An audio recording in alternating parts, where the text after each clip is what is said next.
Hello students. आज हम लोग बात करेंगे Bronsted Lowry theory of acids and base. इससे पहले की वीडियो में हमने बात करी थी Arrhenius theory of acid and base.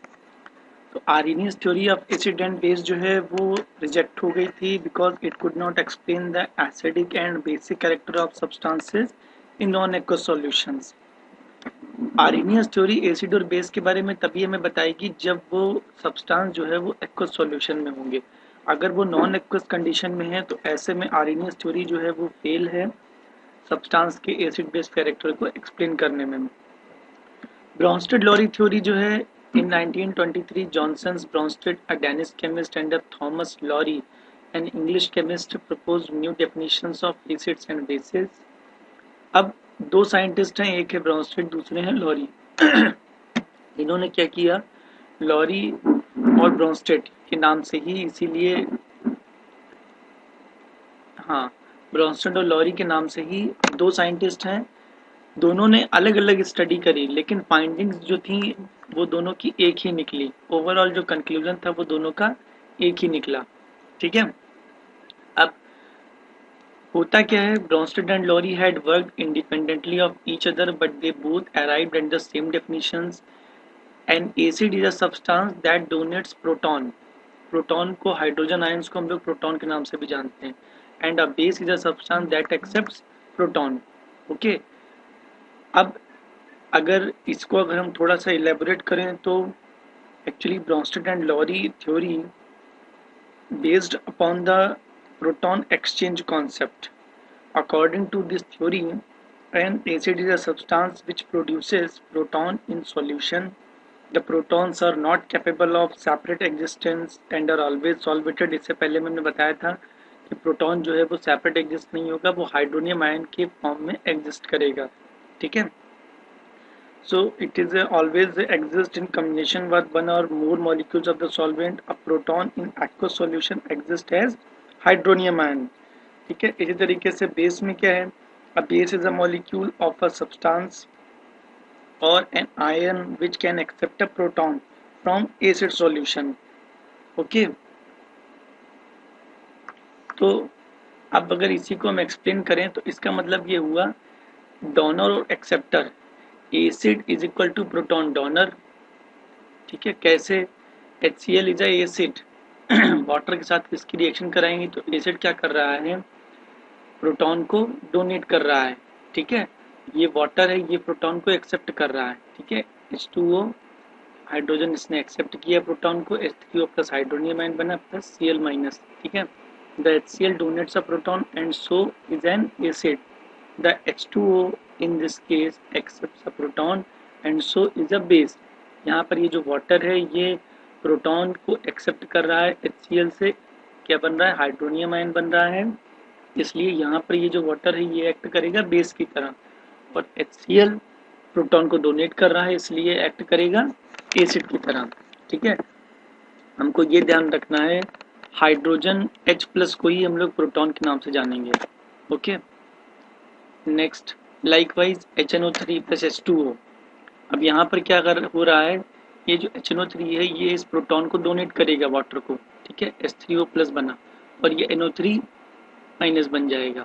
तो इसका मतलब ये हुआ कि ये जो HNO3 है ये एसिड है और ये जो वाटर है ये बेस की तरह काम कर रहा है। इसी तरीके से H2SO4 के भी केस में। ओके। फिर बेस, बेस क्या है, प्रोटॉन एक्सेप्टर है, यानी कि बेस वो है जो प्रोटॉन को एक्सेप्ट करेगा। कैसे, NH3 is a base. Y, NH3 की जब वाटर के साथ रिएक्शन कराओगे तो क्या होगा, ये जो वाटर है ये डिसोसिएट होगा H प्लस OH माइनस में। ये जो H प्लस है प्रोटॉन है, ये प्रोटॉन इस बेस को एक्सेप्ट करेगा, ये बन जाएगा NH4 प्लस और ये OH माइनस। ठीक है। मीन्स वाटर जो है वो प्रोटॉन को डोनेट कर रहा है। ठीक है।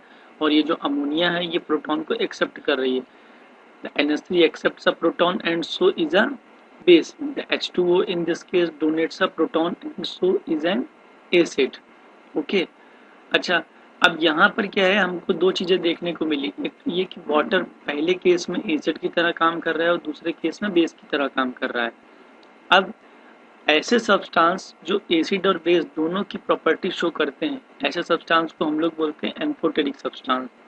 As can be seen from the previous two examples, water is capable of acting as both an acid and a base.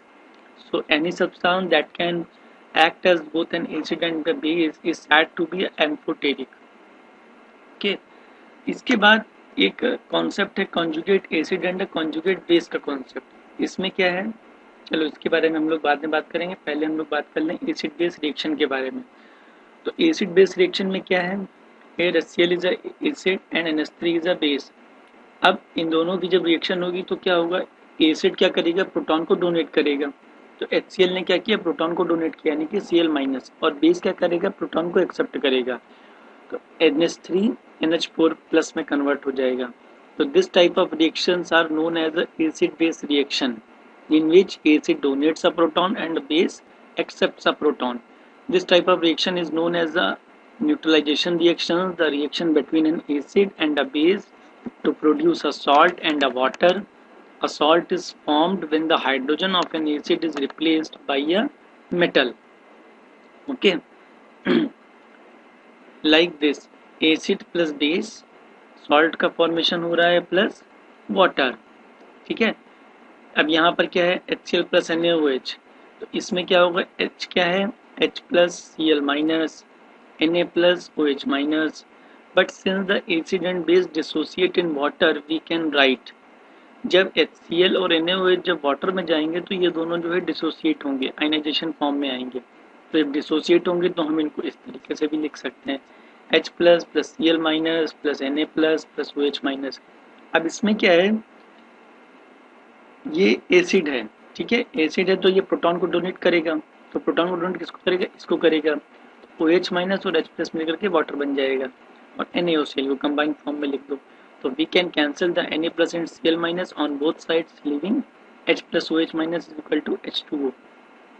ठीक है. तो these are the various examples of everyday examples of neutralization reactions like indigestion remedies are bases that neutralize excess stomach acids. Toothpaste is a base that neutralizes acid in our mouth. Lime is also a base that neutralizes acid in soil. Vast things are basic, they can be neutralized with vinegar or lemon juice. Nettle, bee and ants things are acidic, they can be neutralized with baking soda. So this is the concept of conjugate acid base pairs. Acid and bases exist in pairs called conjugate acid base pairs. Every time an acid donates or loses a proton, it becomes its conjugate base. हमें यह ध्यान रखना है, जब acid proton को donate करेगा या loose करेगा तो ऐसी कंडीशन में जो बनेगा वो उसका कॉन्जुगेट बेस होगा. ठीक है, एसिड का कॉन्जुगेट बेस बनेगा. ठीक है, जैसे यहाँ पर है एसिड की रिएक्शन हुई तो क्या हुआ, इसने ये अपना ये प्रोटॉन खोया है. ठीक है, तो CH3CO-, तो ये जो CH3CO- है ये है इसका कॉन्जुगेट बेस. इसी तरीके से बेस के कॉन्सेप्ट में उल्टा हो जाएगा, when a base accepts a proton it becomes it's conjugate acid, like NH3+H2O, NH4+OH-. तो this NH4+ is the conjugate acid of NH3, ammonia. Okay. इसी तरीके से H2SO4 की वाटर के साथ रिएक्शन कराओगे, H2SO4 इज अ एसिड, क्या करेगा, ये एक प्रोटॉन को लॉस करेगा, HSO4- का फॉर्मेशन होगा. This HSO4- is known as a conjugate base of H2SO4 acid plus H3O+. This is conjugate acid. ठीक है, यही NH3+ H2S, यहाँ पर भी प्रोटॉन को लॉस होगा, NH4+ प्लस HS-. ये जो NH4+ है अमोनियम आयन है, ये अमोनियम आयन NH3 का conjugate acid है. ठीक है. So such pairs of substances which can be formed from one another by the gain or a loss of a proton or known as a conjugate acid base pairs. So substances which act as a strong acids have weak conjugate bases and vice versa. Okay, thank you.